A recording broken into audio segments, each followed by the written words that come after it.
Hey everyone, Sky here to discuss World War Z, starring Brad Pitt, Muriel Enos, Fana Mokonina, I don't know if I'm saying that right, please forgive me, James Badge Dale, and Matthew Fox, barely, directed by Mark Forster.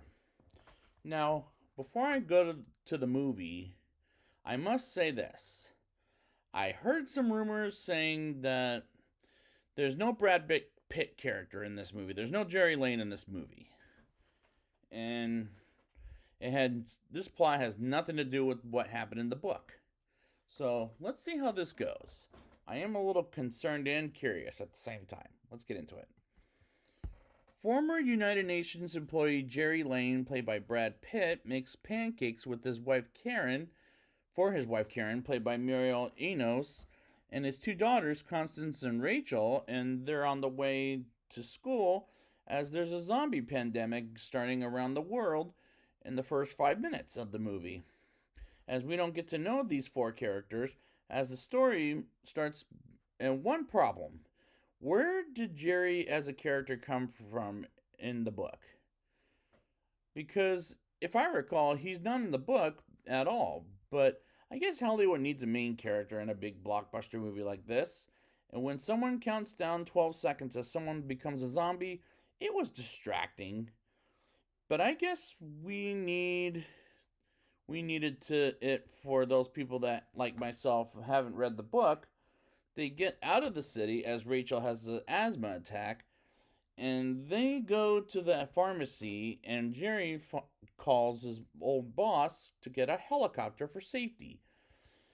Jerry and his family get some medicine for Rachel, and Karen gets attacked by two men as their ride gets stolen, and they get to some apartments and they get attacked and followed by zombies, and they get inside an apartment where Thomas and his family and stay for the night while they wait for the helicopter and give them food and drinks. And this beginning is going way too fast as they want to get to zombies immediately. And I wish I knew the characters as we do not throughout the movie, which did feel like a real problem for me. The next day, they get out of the roof and catch the helicopter as they're encountered by zombies while Thomas's family is killed by zombies, but Thomas survives and comes with Jerry and the family to shelter.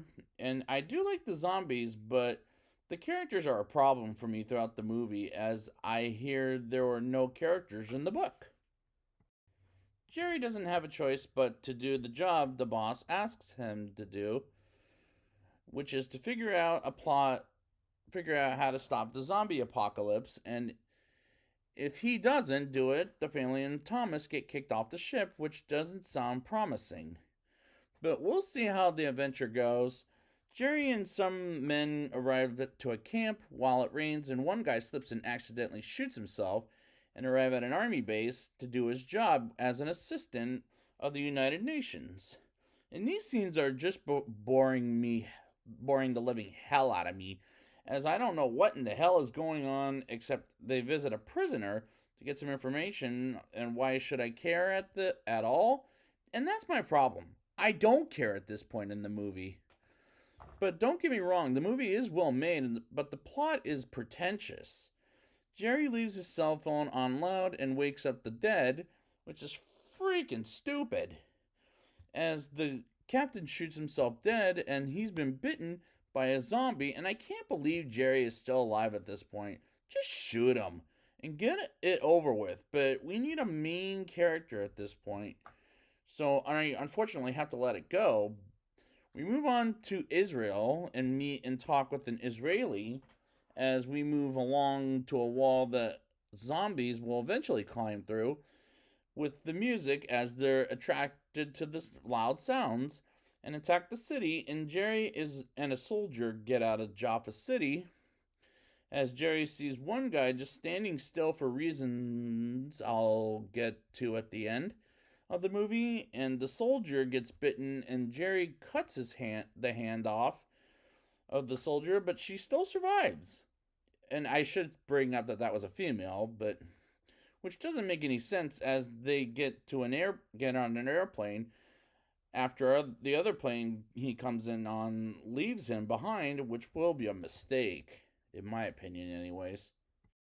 They take off with Jerry and the soldier named Segan as he heals her, and that's the soldier, by the way, as he learns in order to not be bitten by the zombies and is smelling like you're sick, which is an interesting theory.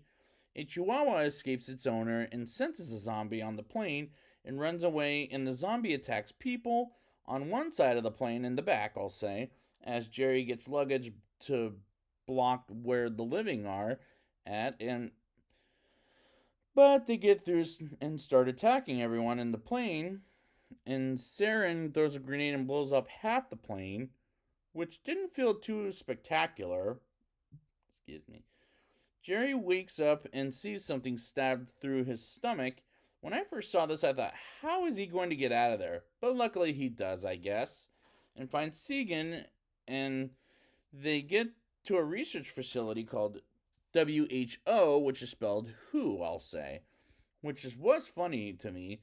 Meanwhile, Karen, Thomas, Constance, and Rachel get kicked off the ship, which is a huge problem as the military in this movie can't think but assume Jerry is dead, which in reality he's not. He's getting healed at the facility and is asked questions about who he is and tells the interrogators to talk with his boss as he tells them who he is, and Jerry tries to get a virus for everyone to smell sick as zombies don't eat infected people in this movie, which is a ridiculous theory because how can a virus save people's lives? It makes no damn sense. Jerry, Segan, and another guy go inside to find a way to get the virus started as they sneak by some zombies, and Jerry makes a lot of noise, and at this point, he really should be dead because he can't look where he's going. Jerry gets chased by zombies, and the three get separated, and Segan and the other guy of the WHO agents make it alive, whereas Jerry is stuck in a laboratory filled with infectious things and gets some ways to infect himself while a zombie comes up to him from the other side of the glass as he makes zombie sounds and clicks with his teeth. Like this.